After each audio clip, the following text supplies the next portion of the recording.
Sebelum video ini dimulai, nothing I say is financial advice dan aset kripto merupakan aset yang memiliki volatilitas dan juga risiko substansial yang tinggi. Teman-teman harus pahami ya bahwa transaksi kripto apapun itu memiliki risiko yang cukup gede. Nah, kita akan ngomongin menjadi seorang investor kripto. Ini sisi yang jauh lebih mudah, sisi yang jauh lebih bisa dieksekusi, sisi yang nggak perlu ya keringetan setiap hari atau teman-teman bisa positioning ya kapan waktu yang oke untuk kita bisa menjadi seorang investor kripto. Pertama ya, investor tuh harus tahu kapan harus mengalokasikan modal. Itulah mengapa saya selalu berada ya dalam stance yang mana, oh ini selalu ada siklus ya Bitcoin. Misalkan 512 hari setelah halving, saya selalu tarik ya vertical line ya, garis yang tegak-tegak lurus, terus ini potensi top ya. Jadi saya mengurangi porsi Bitcoin saya menjadi sekian ya. Terus saya beli aset lain yang potensinya naik. Jadi seorang investor itu harus bisa mengalokasikan modalnya itu dengan time horizon yang benar. Jangan sampai ya kamu mau berinvestasi tapi ke suatu aset yang udah mau masuk winter ya. Seperti kamu oke saya mau beli aset kripto ya ketika di 120.000. Kamu beli terus ya kena pucuk, kepukul minus 56% seperti yang terjadi sekarang, modalmu tuh hilang setengah dan ketika udah drop 56% buat balik lagi ke range high-nya itu butuh naik 100%. Dan itu adalah suatu concern ya yang mana banyak yang nggak ngerti ya geometric law dan ya harus hati-hati ya di sana. Itu sama aja kamu mau masuk suatu industri yang mana industri itu udah mau sunset atau industrinya itu mau turun dulu. Contoh ya, ada usaha es krim viral, oke? Kemudian kamu merasa ini es krim udah di mana-mana nih, ibumu ngomongin, nenekmu ngomongin, adekmu ngomongin ya, mantanmu di kuliah ngomongin, semua ngomongin itu terus kamu merasa, wah cocok nih saya buka kedai es krim itu. Dan ketika kamu buka ya 3 bulan pertama jalan, 12 bulan kemudian kamu terpaksa tutup karena udah nggak ada yang peduli itu. Karena it was overhyped, semua orang udah ngomongin itu, semua orang udah bahas es krim itu, ya itu waktu yang nggak tepat buat kamu masuk sebenarnya. Berbeda dengan ketika itu es krim baru masuk dari Cina gitu ya ke Indonesia, yang ngerti itu baru komunitas di Instagram yang mana isinya cuma 500 orang, ya, terus kamu lihat potensi di situ, nggak ada orang yang ngomongin, ada potensi, ya, kamu catch the boom dan bisa memperoleh ya keuntungan yang signifikan. Dan teman-teman harus juga ya fokus ya pada nilai ya atau prospek sama seperti orang beli Bitcoin. Tesisnya apa sih? Oke, Bitcoin hanya 21 juta. Fiat itu tambah banyak terus. Nah, itu misalkan ya teman-teman lihat dari segi utilitasnya ya, ini adalah aset yang langka dan lain sebagainya. Harus dilihat juga ya kualitas tim karena kita berinvestasi ya nggak pada projectnya tapi pada orangnya. Lihat juga ya matrix on chain-nya seperti apa. Kemudian strateginya entry ya apakah DCA, apakah diversified, apakah rebalancing ya pada saat waktu yang tepat karena orang nggak exit itu sama aja orang nggak tahu ya apa yang harus dilakukan ya. Dan kadang ya ketika kita udah punya conviction dan kita yakin waktu dan juga timing untuk membeli ya itu waktu yang oke, kita untuk hodl ya dan juga berharap ya aset ini perform untuk beberapa tahun ke depan. Oke, udah ngomongin trader, sekarang investor ya waktunya merapat. Gimana sih caranya menjadi seorang investor? Di sini kita akan ngomongin ya modul jalur seorang investor yang mana di sini ya harus memiliki strategi DCA ya hodl, rebalancing, exit rules yang tepat untuk potensi jangka panjang ya. Kita akan ngomongin dulu kelebihan dan juga kekurangan dari investor kripto. Pertama, kelebihannya ya. Pertama kamu nggak capek ya trading tiap hari dan kamu tetap ngerasa nggak harus buka posisi kamu karena kamu masih merasa punya exposure. Meskipun ya kita tahu Bitcoin tuh mau drop ya kita nggak akan jual 100%. Ya kita hanya trimming di balancing take profit dan kita masih punya exposure di market ya yang kita lihat penurunannya dan ketika market itu mendekati ya potensi di range belinya ya cash yang udah tersedia di samping ini ya kita masukkan ya ini kan caranya Buffett klasik. Jadi saya nggak pernah ya percaya dengan orang yang all in ya full margin dan lain sebagainya karena ini seperti kue pie ya selalu ada ya berapa alokasi yang harus teman-teman pakai. Kenapa saya nggak jual semuanya? Ya karena analisa saya bisa salah kalau itu waktu itu tidak top dan ketika itu tidak top terus dia tiba-tiba naik ke 200.000 ya, seperti kata-kata influencer, saya bisa stres juga ya, kayak, "Oh ini ada potensi ya unrealized profit 80% kok saya nggak ambil," dan lain sebagainya. Makanya saya batasi exposure-nya. Saya batasi exposure di titik di mana saya bisa tidur ya dengan exposure yang saya miliki, tapi kalau naik saya nggak FOMO. Beda cerita ya kalau saya kosongan ya, karena komposisi portofolio saya di awal tahun lalu ya, pertengahan ya setelah crash ya, setelah Bitcoin di sekitar 120.000 ya pertengahan tahun lalu, yaitu 30% di gold ya, 30% di Bitcoin, 30% di cash ya. Habis ini saya udah siap-siap nih ya, jual gold saya ya dan juga USDT saya siapkan untuk beli Bitcoin di range bawahnya ya. Jadi 30% ini selalu nongkrong di portofolio dan ketika dia drop 50% seperti sekarang, artinya apa? Saya hanya kehilangan 15% dari total aset yang saya miliki tapi di-cover dengan gold. Jadi posisi saya tahun ini juga masih net positif. Gold saya beli di 3.200 ya, naik ke 5.600. Ya, jadi porsi gold saya ini menutupi ya potensi drawdown dari Bitcoin yang saya miliki. Dan sekarang saya mau trimming lagi gold saya untuk dimasukkan ke Bitcoin ketika Bitcoin mendekati range-range ya yang saya anggap udah ideal untuk membeli. Dan ketika saya DCA ya, ini mengurangi ya dampak volatilitas dan emosi daripada hanya beli di satu waktu ya, terus berharap itu naik beli di 100.000, mikirnya ke 200.000, ternyata malah turun ke 60.000 ya, drop 40%. Itu stres juga. Oke. Dan pentingnya melakukan diversifikasi dan juga rebalancing karena itu adalah kunci ya manajemen portofolio. Cuman ya kekurangan ya tetap ada drawdown panjang yang seperti saya ngomong udah tahu dari tahun lalu nggak ditrim semua, hanya ditrim beberapa ya. Saya mau nggak mau ya melihat unrealized loss di sana meskipun ya ke cover dengan keuntungan dari aset yang lain, it's fine ya, it's part of the game. Dan DCA tidak menjamin profit. Ya ini harus digarisbawahi. Buat orang yang suka ya nabung Bitcoin, borong Bitcoin, oke. Yang misalnya ngikutin Bro Timothy, harus paham. Ini sifatnya tuh seperti menabung ya untuk long term. Jangan kamu, saya udah DCA Bitcoin minggu ini, kok saya belum kaya gitu ya. Jangan punya mindset seperti itu. Kemudian tetap lihat juga ya aset yang buruk, yaitu risikonya tetap tinggi ya. Jangan nyicil mudeng, jangan nyicil aset-aset yang nggak jelas ya. Jadi harus hati-hati di sana, oke? Nah, ini untuk investor harus ada checklist yang harus teman-teman pahami ya. Pertama, gunakan platform yang legal, ya ini terkait dengan legal standing, it's fine ya. Dua, pahami ya cara pakai hot wallet atau cold storage. Apakah kamu akan simpan asetnya di cold wallet atau enggak, atau hanya kamu ya udah ya di dalam exchange itu preferensi masing-masing. Kemudian kalau beli altcoin, lihat ya white paper, utilitas dan juga tokenomics-nya, lihat matrix on-chain-nya seperti apa, ya market cap, volume, likuiditas, oke atau enggak, dan terakhir ya do your own research ya. Karena crypto market itu sangat volatile, ya banyak sekali ya ketidakpastian. Jadi satu-satunya hal yang pasti ya di sini adalah resikonya itu tinggi. Kemudian dari segi portofolio, teman-teman harus tahu ya alokasi, bisa diversifikasi, tahu juga ya metodenya DCA atau lump sum ya. Kalau untuk investor yang pemula, cocok DCA ya beli overtime daripada lump sum. Ya lump sum kamu beli dalam satu waktu aja, itu cukup danger juga, dan juga tahu ya kapan harus rebalancing dan juga tahu harus exit ya. Seperti misalkan kamu lihat oke, miner udah jualan, oke, sentimen udah terlalu tinggi, kemudian RSI udah di peak-nya ya, itu gak apa-apa buat kamu untuk melakukan yang namanya penjualan. Jadi ini adalah trades ya yang harus dimiliki oleh para investor. Pertama harus sabar dengan siklus pasar ya, nggak selamanya ya kamu bisa print money ya every day ya every single day ya, kecuali kamu mau jadi day trader. Kedua ya konsisten pada proses, mau DCA ya harus tahu, nggak bisa ini asal kaya, borong Bitcoin, cicil Bitcoin, nggak langsung kaya ya. Karena ya kayak Bro Timothy udah ngelakuinnya berapa puluh bulan ya, jangan kamu ngelakuin sebulan 2 bulan terus mikir loh kok nggak ada return ya. Kemudian harus tahu juga ya kapan harus rebalance ya, karena it's part of the game ya. Take profit itu part of the game.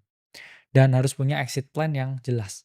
Oke, kemudian tidak reaktif ya dengan noise yang ada di sosial media ya. Kalau kamu udah punya plan, aset udah naik double ya, kamu udah happy, jangan ya melihat sosmed dan melihat wah ini masih bisa naik lagi nih ya. Terus kamu beli lagi.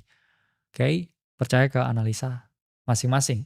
Dan selanjutnya ya hodl selama tesis belum rusak ketika ya ada fluktuasi, ya kita ngomongnya fear, uncertainty, and doubt, ya ketika di bull market atau feud, itu kalau tesisnya belum rusak ya harus teman-teman tetap jaga terus. Oke, kalau kita ngomong ya strategi inti yang harus dimiliki investor, yaitu ada 3 lapis yang harus teman-teman perhatikan. Pertama harus lihat ya matriks dari project, white papernya dibaca ya. Banyak yang di sini ya invest Bitcoin, cuman nggak pernah baca ya white papernya Bitcoin, lihat utilitas projectnya itu apa, apakah ini punya produk atau enggak, 3 timnya seperti apa. Penting juga ya jangan beli kucing dalam karung karena sekarang udah dikit ya developer yang anonymous ya, kebanyakan udah docs. Selanjutnya lihat risiko kompetisi ya seberapa banyak koin di sektor tersebut ya untuk melihat teman-teman apakah itu masih hot atau enggak, dan terakhir ya lihat distribusi token atau tokenomicsnya itu seperti apa, siapa hold berapa banyak, itu penting untuk diperhatikan. Kemudian dari matrix on chain ya lihat ya aktivitas jaringan untuk transaksi jalan atau enggak, halaman aktif berapa banyak ya, transaction fee ya dia generate revenue atau enggak, dan kemudian lihat ya ini project ada yang staking atau enggak, ada yang duit parkir di sana atau enggak. Dan selanjutnya ya matrix keuangan. Oke, lihat market cap-nya terlalu gede atau enggak, likuiditasnya bisa enggak teman-teman keluar masuk, volumenya ya apakah ada yang trading atau enggak, dan struktur supply-nya seperti apa ya. Hati-hati kalau supply ini terlalu banyak dipegang oleh developer dan akhirnya teman-teman di-dump ya ketika udah terlalu banyak dan harus dijual di pasar ya. Sama seperti hukum ekonomi ya, terlalu banyak ya penawaran itu kan berarti terlalu tinggi ya suatu harganya. Oke, jadi harus hati-hati ya di sana ketika harga itu tinggi, orang itu pengennya itu jualan. Lalu investor ya itu bisa menerapkan beberapa strategi. Pertama DCA ya, dollar cost average. Artinya apa? Dia beli misalkan Bitcoin itu setiap hari, setiap minggu, setiap bulan ya, and so on. Ya. Kemudian kedua hodl, dia udah beli, dia pengen holdnya itu jangka panjang. 3 ya rebalancing berkala ketika dia ngerasa udah tinggi, ada aset lain yang bisa diinvestasiin lebih menarik, ya ada masalah ya switch ya. Meskipun di sini kita ngomongin tentang kripto, cuman saya juga nggak pernah menutup fakta ya bahwa ada aset lain yang mana potensi kenaikannya itu juga bisa lebih tinggi. Kemudian lihat ya exit kriteria apa, apakah tesisnya rusak, target tercapai atau enggak, atau ada risiko regulasi yang harus teman-teman lihat. Oke. Jadi kita akan bandingkan ya secara holistik, secara menyeluruh. Saya ini lebih baik jadi seorang trader atau lebih baik jadi seorang investor. Pertama, trader fokusnya lihat pergerakan harga. Hari ini potensi naik atau potensi turun. Kalau potensi naik, saya beli. Potensi turun, saya akan short. Investor lihat ya nilai dan juga proyeksi jangka panjang. Oke, Bitcoin ini udah drop misalkan 60% dari all time high-nya. Secara keseluruhan dia itu akan naik dalam jangka panjang karena punya nilai ya atau jumlah yang hanya 21 juta. Saya percaya ke tesis itu, ya udah saya beli. Itu fokusnya investor. Kemudian 2 ya, time commitment. Trader tuh tinggi. Ya, kamu bisa kayak kamu tinggal ke toilet, kamu balik, wah kamu udah missing entry-nya tiba-tiba udah naik 15% karena dapat berita. Sementara investor, kalau dia lihat berita, oh ini dapat berita bagus, udah naik 15%, kalau dia mikir dalam jangka panjang bisa naik 2-3 kali lipat, ya dia nggak peduli dengan kenaikan 15% itu. Dia tetap beli, dia tunggu beberapa bulan kemudian naik baru dia take profit. Kemudian trader harus dominan di technical analysis sama risk management. Technical analysis jago, ya jago baca indikator, jago pakai moving average, ya terus risk managementnya ketat 1-2%, 1-2%. Tapi kalau investor FA, apa itu FA? Fundamental analysis.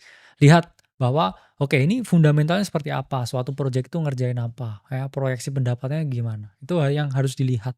Setelah itu diversifikasi, ya ada 100% pie chart, ya jangan 100%-nya dibeliin satu koin, ya terus nanti turun bingung, ya 2-5%.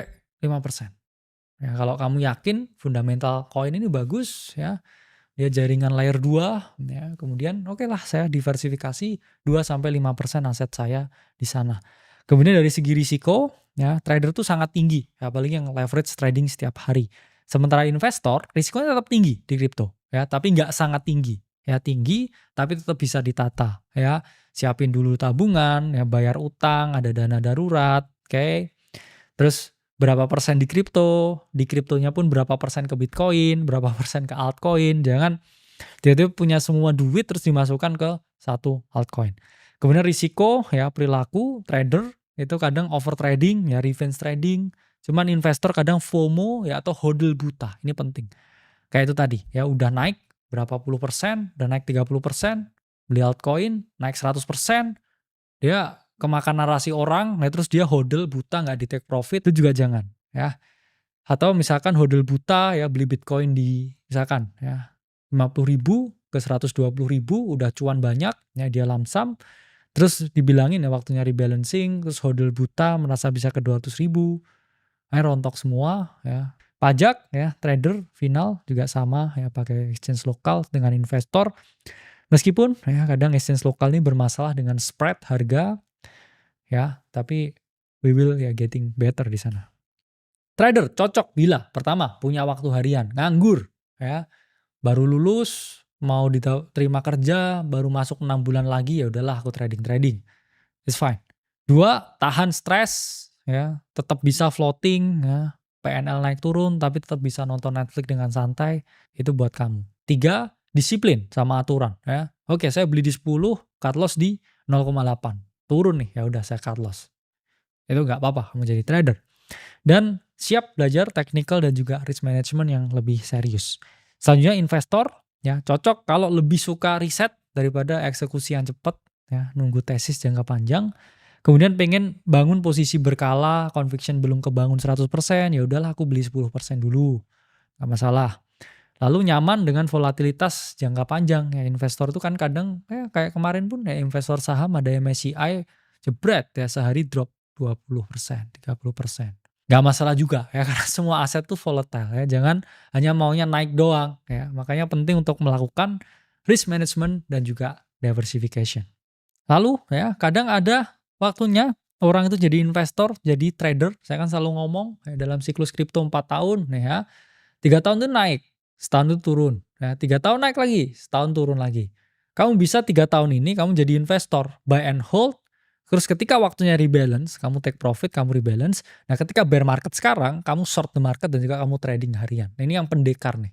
Ya, pendekar itu bisa hybrid, tahu kapan jadi investor, tahu kapan jadi trader. Terus nanti cuannya di trading, dibelikan Bitcoin buat long term 3 tahun ini. Nah, ini banyak ya yang bisa seperti ini dan berhasil juga. Ya, ini adalah kita ngomong hybrid strategy, tahu kapan jadi trader dan juga kapan jadi investor. Nah, ini akan kita bahas ya konsepnya.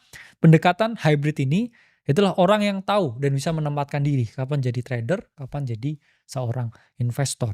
Jadi hybrid ini memang jalan tengah ya, jalan tengah yang mana harus teman-teman pakai ya, atau harus teman-teman lakukan ketika teman-teman ini mau ya all season di market, ketika bull market cuan, ketika bear market juga mengalami cuan ya.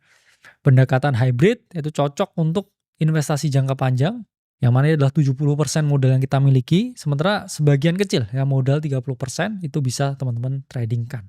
Nah, langkah praktisnya apa kalau menjadi trader dan investor? Pertama, kalau jadi trader, pilih satu time frame utama ya. Saya saranin daily time frame ya, karena itu nggak terlalu banyak noise. 2, risk per trade 1-2%. Batasi leverage maksimal 10. Kenapa maksimal leverage 10? Ya pertama, supaya nggak terlalu tinggi fee-nya. 2, supaya goyangan PNL-nya tuh nggak terlalu fluktuatif. Ya, kalau dia terlalu fluktuatif, ya kamu biasanya stres ya lihat fluktuasinya. Oke, kalau mau jadi investor ya tentuin universe asset ya, berapa porsinya berapa Bitcoin, berapa Ethereum, berapa Solana, itu penting ya, tapi kita selalu punya protokol 70% Bitcoin, baru 30% ini sisanya. Kemudian DCA ya masuk perlahan dan juga rebalancing ketika waktunya, dan terakhir ya catat transaksi ya. Jarang orang ini yang ditanya, "Kamu average beli Bitcoin di harga berapa?" Wah, berapa ya? Aku nggak tahu nih average-ku berapa ya. Pokoknya beli terus setiap bulan ternyata average-nya udah tinggi banget. Average-nya di 100.000 gitu ya. Terus pas 120.000, oh ini belum waktunya trimming nih. Kenapa? Karena average-ku nggak tahu aku average berapa ya. Terus tiba-tiba harga ke 80.000, loh ternyata minus 20%. Itu penting ya untuk mencatat yang namanya transaksi.